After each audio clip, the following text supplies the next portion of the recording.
what do you want to see next? You know, I mean, there's a Women's History Month, but we've all agreed that, you know, it's worthy more than a month. Obviously, it should be a way of life, you know, of accepting women and roles that maybe weren't a traditional role, but now are starting to become a traditional role. So what do you ladies want to see next? I'll open it up. I'm very excited about the opportunity to continue to move forward with pay equity for women. I think that making sure that women are recognized and acknowledged in the same way that men are through their earnings, whether they are founders of companies or whether they are running a company, is incredibly important. I'm also very, very excited to make sure that young girls, the former Gwens of the world, have more opportunities to see people who look like me or look like Amy or Katrina or Julie. That's incredibly important. And I think this is a great example of how we need to highlight all of those stories, no matter where they exist. Katrina said something that was, I think, very insightful about the number of women that have actually lost their jobs during the pandemic. It's 25%. And wow. It is an astounding number. So yes. what I want to see next is let's put women back to work. Let's create opportunities that are incredibly well paid, equitably paid, that give women career opportunities that aren't always, because it's wonderful to work in the home. That is a fantastic thing to do if that's by choice, but the opportunities to put women that are very skilled back to work are massive right now. That is something that will make our country better as a whole, you know, economically, and just being the example for the rest of the world to show that we can do this together in a diverse environment, either if it's led by man or woman or whatever the case may be, that we as the United States of America should show the world how to do things. And I think that, you know, also there's just an opportunity during, I think this COVID time has been like a portal to talk about these issues. And what we've all learned is how important our mental health is. You know, this is one of the most important things that is, I think, hurting our society right now, and it's going to hurt for a while as people kind of come back and figure out reentry and how that looks. And I think to what Katrina said, you know, we have this intuitive sense about us and this feminine empathy piece of our being that we can help bring that into our workplaces and into our communities and share what that looks like, share what, you know, an empathetic response looks like and compassion looks like. We're certainly going to need a lot of it as we kind of come out of this experience. And I think it's an opportunity to really bring to light some of the most troubling suffering that's almost invisible. You know, a lot of the suffering that we experience is invisible, and it's unfortunately comes out of the violence that we experience in our society, the violence that's perpetrated on our bodies.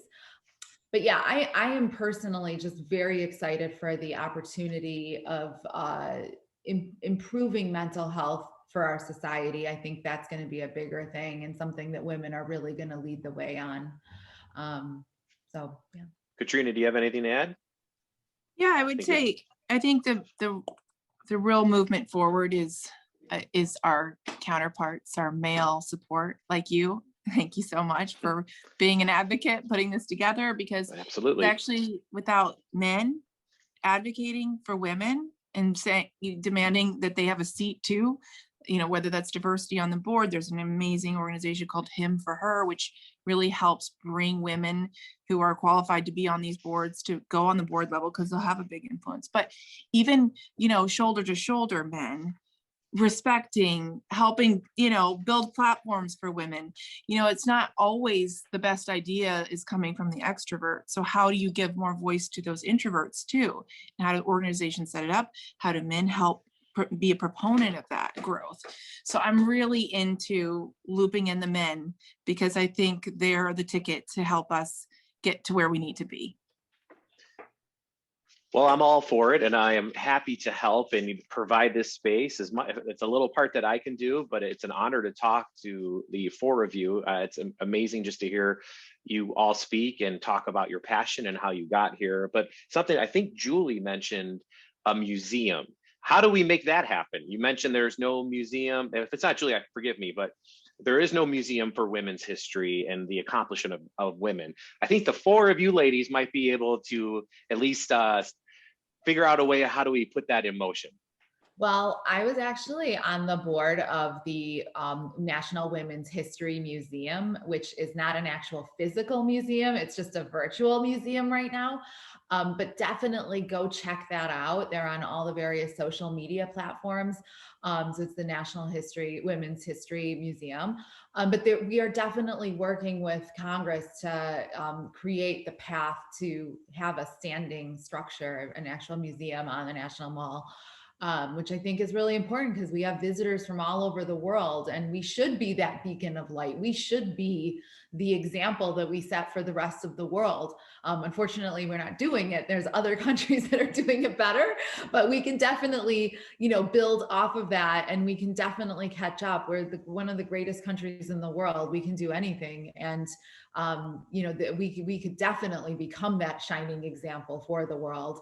And yes, Katrina, I totally agree with you on the male allyship. And at home, I mean, just if you have a female working partner, picking up the household chores and the childcare.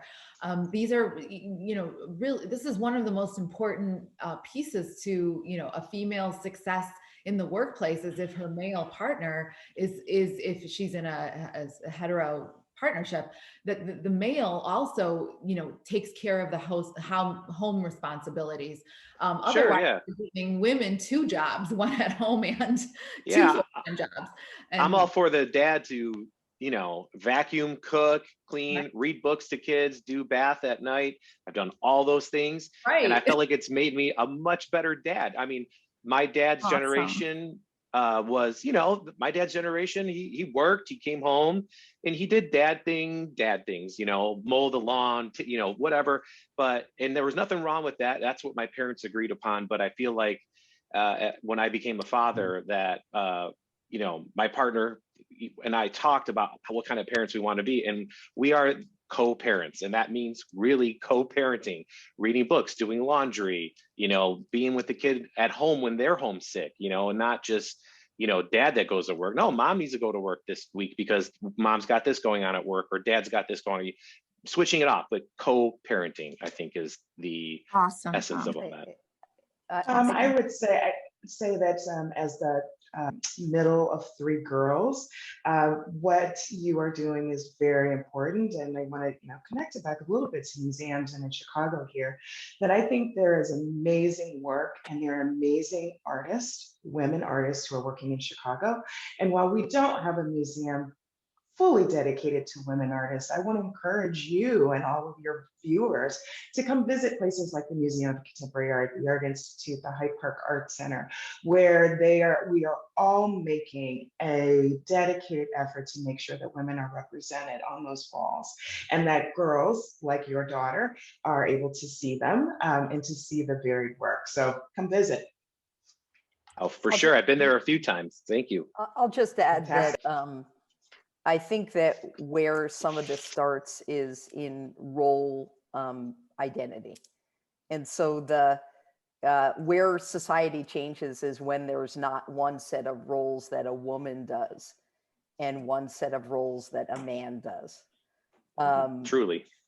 Because, the good news is that people are across the board are waking up to that gender identity issues and really taking a look at that. And I think we have a young generation where gender, diversity, sexual orientation, all of those things are less important to identify, right? And that is a fantastic thing, because hopefully there's a world where everyone is equal. we have a ways to go in this country to become what we were saying earlier about the beacon to lead. You know, we have done such a great job in certain aspects of our history, and this is one that we need to get going on, among other things, but this is a big one. And I feel like the four of you are just a small representation of the women out there that will get us there. So I appreciate you taking the time out of your busy schedules to sit down and talk with me, all of you.